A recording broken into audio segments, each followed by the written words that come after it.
আসসালামু আলাইকুম বন্ধুরা, সবাই কেমন আছেন?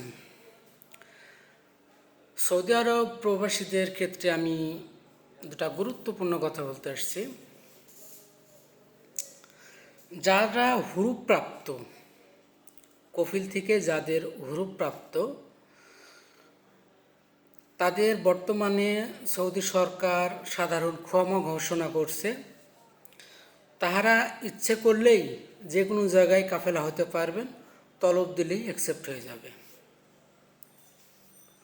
বুঝতে পারছেন কি বলছি?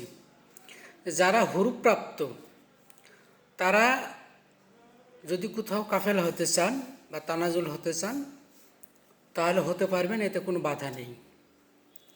দ্বিতীয়ত কথা হচ্ছে, যারা ইকজেট প্রাপ্ত, ফাইনাল ইকজেট মারছে কফিলে, তারা কাফেলা হতে পারবেন না, তাদের সরাসরি দেশে যেতে হবে।